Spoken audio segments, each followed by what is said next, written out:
I've said this before and I'll say it again. I do not think Kevin Stefanski wants Shedeur Sanders to succeed in Cleveland. The reason being is, don't tell me what he said, don't tell me what he's saying. I'm going off of actions. All right, let's go off actions. The actions is, if I'm Shedeur, or if I'm a Shedeur Sanders fan, I would not want him to take the field, because that's going to consistently be the display we're going to see. It doesn't matter if it's Deshaun Watson, it doesn't matter if it's Shedeur Sanders, it doesn't matter if it's Dylan Gabriel, it doesn't matter if it's Dan Orlovsky, it doesn't matter if it's Cam Newton. You need help in Cleveland. When you have a quarterback that's still making $46 million on your roster and he's not healthy, that impacts the talent that's around him. They are not a good team. Right. But this is the thing that really irks me the most, is because he doesn't get any reps.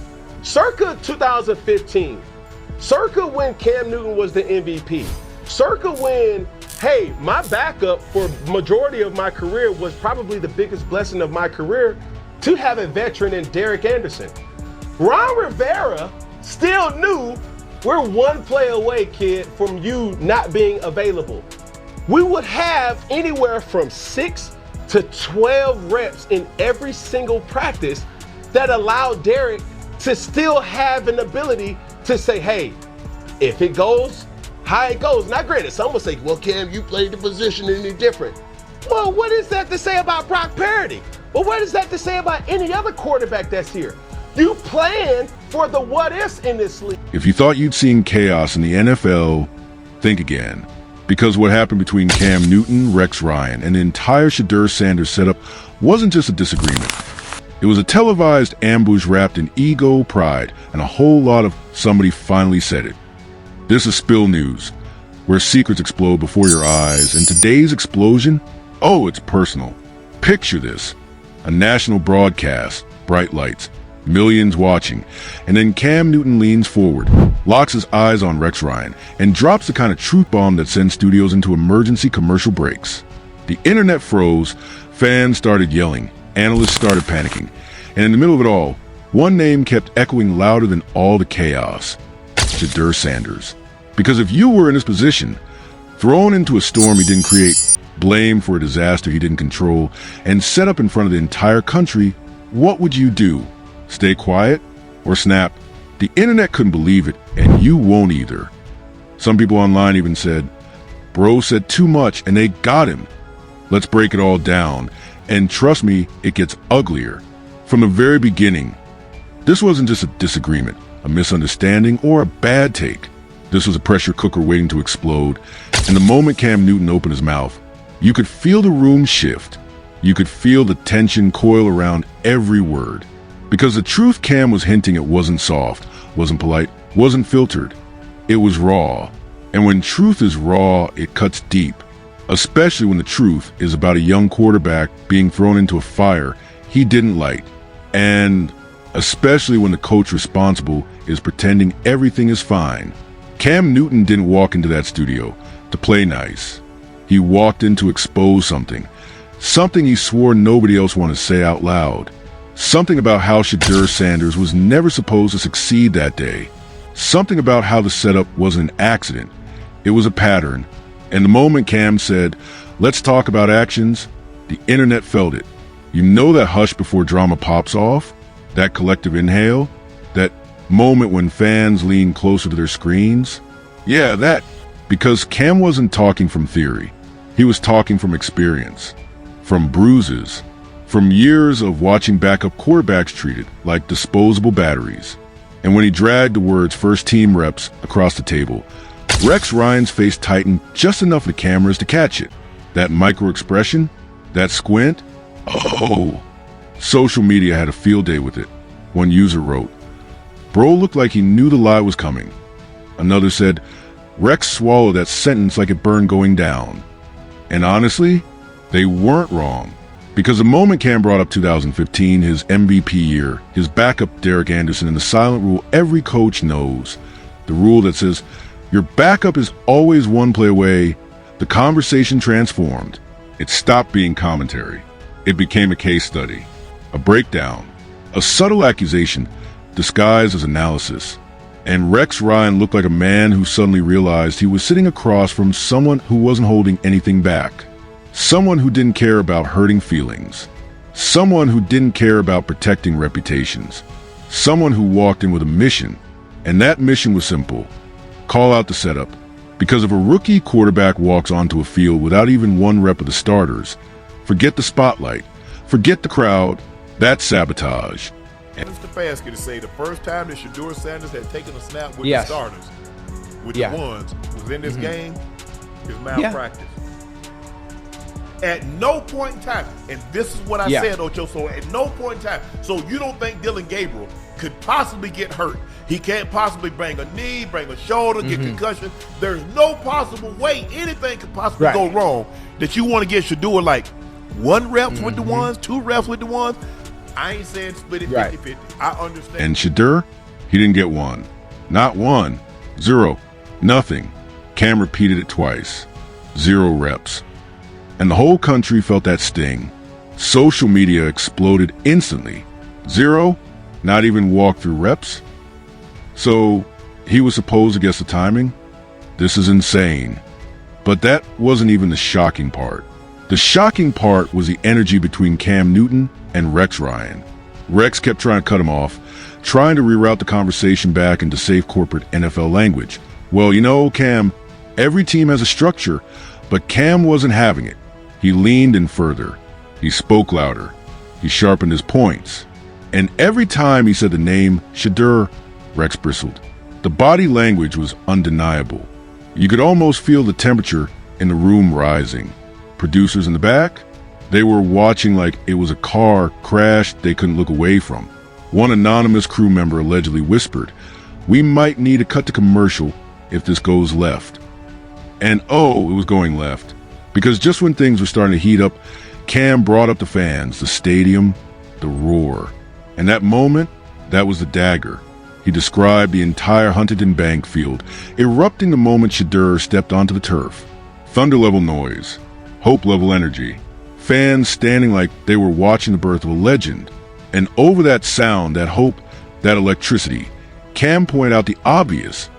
Shedeur had never thrown a single ball to his WR1 in months. Not even casually, not even in warm-ups. And yet the Browns expected him to stroll in cold, untouched, unprepared, and run an NFL offense against Baltimore in real time, with real pressure, with real defenders ready to rip his head off. Cam's rant wasn't television drama. It was an autopsy, and Rex Ryan hated every second of it. Because now the conversation wasn't about a bad game or rookie struggles. It was about systemic negligence, about a franchise with a decade-long curse, pretending everything was under control, about a coaching staff playing roulette with their quarterbacks like the season wasn't on the line. And the moment Cam said, "This kid was thrown to the wolves," you could actually hear a producer's voice in the background whispering, "Okay, wrap it up." But neither man was wrapping anything. Rex Ryan tried to regain control. He tried to deflect. Well, Cam, he looked emotional, sitting alone on the bench. That's not leadership. And that's when Cam Newton snapped his head so sharply toward Rex. Social media clipped the moment instantly. Leadership? Cam repeated. You think that wasn't leadership? You think sitting alone after being thrown into a disaster he didn't create isn't leadership? You think he was putting on a show? The silence that followed was so heavy you could feel it through the screen. And then came the line that lit the internet on fire. He wasn't making it about himself. He was carrying a weight you don't understand. Comment sections went insane. Cam cooked him. Rex didn't even know how to respond. Oh, this was personal. Someone said the wrong thing and Cam took it to heart. And the funniest part? Rex Ryan actually tried to pivot into statistics to sound smarter. He brought up completion percentages, passer ratings, rookie history, but none of that worked. Cam sliced through those numbers like they were excuses. Stats don't matter, Cam said. Preparation matters. And the way he emphasized that word, preparation, made it clear that this wasn't just about Shedeur anymore. This was about every rookie who got thrown in without support, every backup who felt forgotten, every young quarterback whose career got derailed before it even started. And beneath all the debate, all the yelling, all the tension, there was a quiet truth breathing underneath. Shedeur Sanders wasn't the problem. He was the product of a disorganized system, the product of a coaching staff that gambled wrong, the product of a front office obsessed with shortcuts, the product of a team cursed by its own decisions. And when Cam finally leaned back in his chair, eyes locked on Rex, the studio felt like it was about to explode, because the conversation wasn't done, not even close, and what was coming next, even his enemies didn't expect. And the wildest part, nobody inside that studio realized that the real explosion hadn't even started yet, because the moment Cam leaned back, letting that last sentence hang in the air like smoke from a blown engine, Rex Ryan made a mistake that turned a heated debate into a straight-up scandal. He smirked, not a full smile, not a laugh, just a tiny, disrespectful smirk that said, "You're being dramatic, Cam." And for a man like Cam Newton, someone who built a career off being doubted, dissected, and dragged for every decision he ever made, that tiny smirk was gasoline. You could actually see his posture change. You could feel his tone shift. It wasn't commentary anymore. It was confrontation. Cam leaned forward again, this time slower, calmer, more dangerous. "See," he said, eyes narrowing, "that right there is why these kids don't trust y'all." The internet went feral. Clips hit Twitter within 30 seconds. Fans started captioning it. The moment Cam switched, others tweeted, "Oh, Rex done messed up bad." And in the middle of all this chaos, Cam dropped a line that flipped the entire conversation upside down. "You can't coach from ego and pretend you care about development." The studio froze. Even the background chatter vanished. A producer mouthed, "Oh my God." Because now Cam was talking directly to Rex Ryan, not around him. And Rex, who's used to controlling conversations, looked like someone trying to climb out a hole that kept getting deeper. He tried to laugh it off. He tried to interrupt. He tried to play the "I've coached in this league for decades" card, but Cam wasn't letting him breathe. He said, "Tenure doesn't mean you were right. It just means you were there."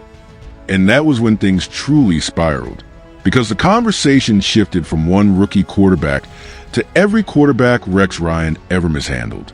And Cam started bringing receipts. Fake or real, it didn't matter. Celebrity press mode means drama hits harder than documentation. Fans started dropping old clips, old quotes, old locker room rumors. Didn't Rex bench a guy mid-game? Didn't he ruin a young QB with his system? Didn't he play favorites? Suddenly, the debate wasn't just Cam versus Rex. It became Cam plus the entire internet versus Rex Ryan. And through all of this, the name Shedeur Sanders kept rising to the top, because the real scandal wasn't just a lack of reps. It was a revelation that Shedeur's entire first NFL appearance was structured like a trap. Anonymous sources began leaking details within minutes. One claimed, "Bro didn't even get to run full-speed routes in practice." Another said, "Coaches didn't even tell him he might go in." One alleged equipment staffer wrote, "He didn't even warm up properly. Nobody expected him to actually play." Whether true or exaggerated, didn't matter. The narrative took over. The kid was set up, and then the alleged text messages hit the internet. Some leaked DM screenshots, supposedly between two Browns assistants, started circulating. One message said, "He'll probably never see the field anyway." Another said, "If Gabriel goes down, we're screwed." And the final one, "Let the kid swim." The internet exploded. Fans were screaming, "This is crazy. Sabotage. Fire everyone now." Whether those messages were real or fan-made didn't change the impact. The story had already caught fire. Back inside the studio, Rex Ryan doubled down with the worst response possible. He said, "Well, Cam, maybe the kid just isn't ready." The moment those words left his mouth, Cam's expression changed from frustration to disbelief. How would he be ready? Cam snapped, "You don't give a kid a toolbox with no tools, and then laugh when he can't build a house." Twitter went into cardiac arrest. Cam cooking this man. Rex Ryan getting Levi's folded. This is a public execution. But it wasn't just sports fans watching anymore. Bloggers, gossip accounts, celebrity pages. Everyone tuned in, because drama is drama, whether it's Hollywood or the NFL. And when Cam said, "This isn't about talent, this is about incompetence," the clip hit 3 million views in 1 hour. And then came the moment the entire internet still hasn't stopped talking about. Cam stood up, just stood up mid-show, not angrily, not aggressively, but with that type of energy people have when they're about to say something they know will break the internet. Producers immediately panicked. One whispered, "Sit him down, sit him down." Another gestured wildly to cut the commercial. But before anyone could stop him, Cam said, loud enough for every mic in the room to catch, "If this had been anyone else's son, anyone else's rookie, y'all would have treated him differently." Dead silence. Rex Ryan blinked. The panel froze. The air in the studio felt like electricity, because now the scandal wasn't just incompetence. It was favoritism, bias, politics, preferential treatment. And when a famous quarterback accuses a franchise of treating one rookie unfairly compared to others, that's not just commentary, that's reputation warfare. And then Rex Ryan made the second mistake of the day.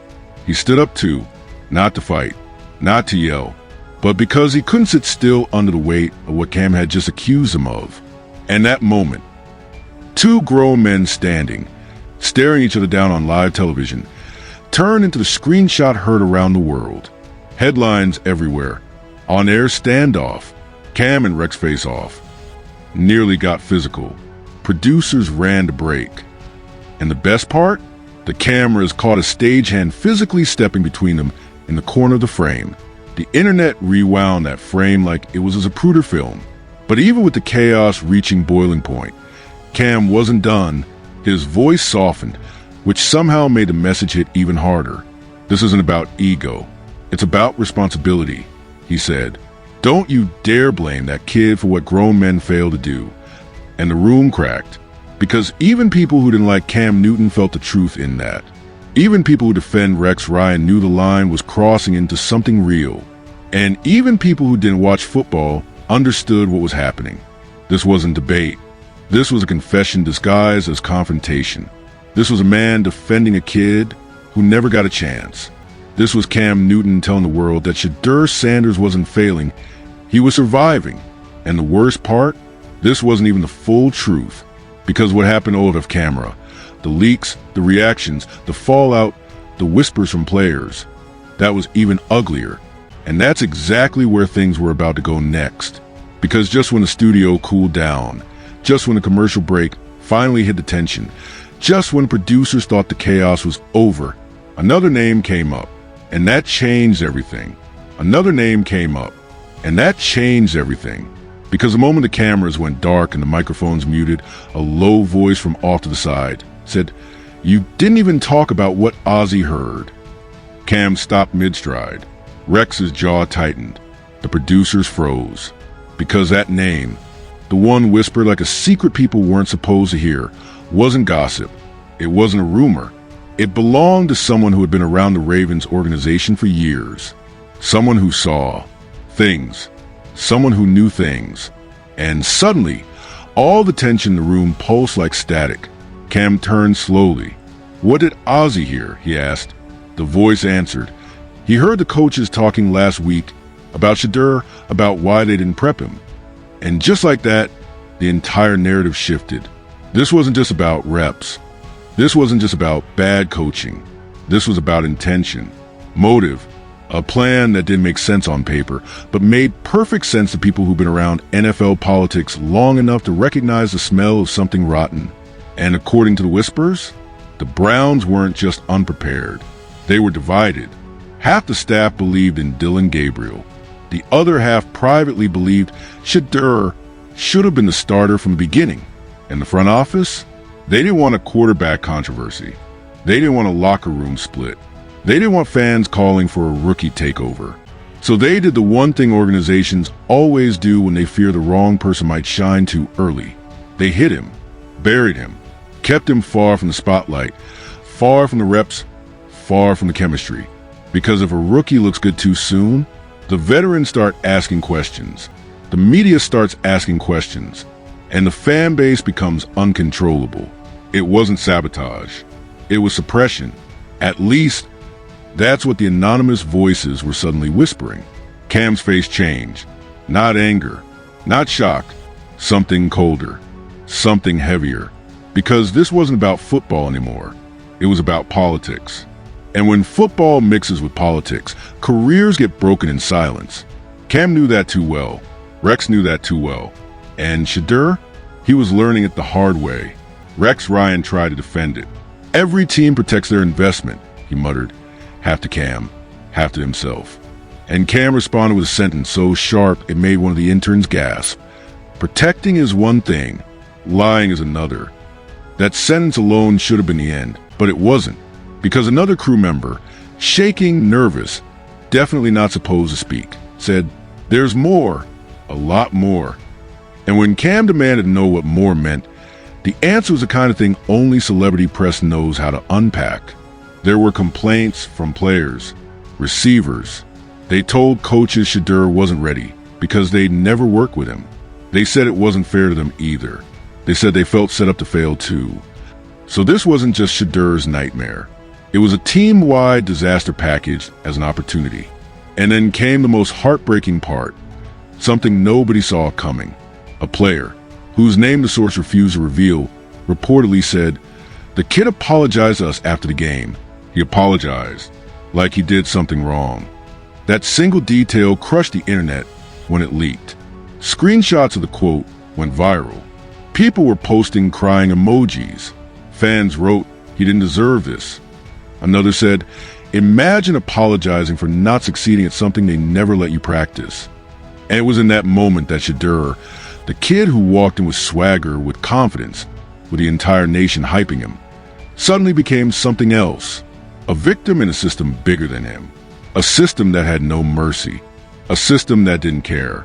A system he didn't see coming. And while the world was ripping apart the Browns organization piece by piece, something even more shocking happened. A leaked audio clip hit social media. A muffled recording of two unnamed analysts whispering during the commercial break. One voice said, "If he pops off in Vegas next week, Stefanski is finished." The other replied, "Then they'll never admit they held him back." That single clip detonated the internet. Suddenly every thread, every space, every comment section was filled with conspiracies. People weren't just angry, they were furious. Because what they now believed was simple. Shedeur wasn't supposed to win. He was supposed to stay quiet. He was supposed to sit behind Gabriel. He was supposed to wait his turn. But fate didn't wait. Injury struck. Opportunity appeared. And Shedeur, whether ready or not, walked into a storyline already written without him. And somehow, through the humiliation, the chaos, and the pressure, one thing stood out. Something the cameras didn't catch, but players whispered about afterward.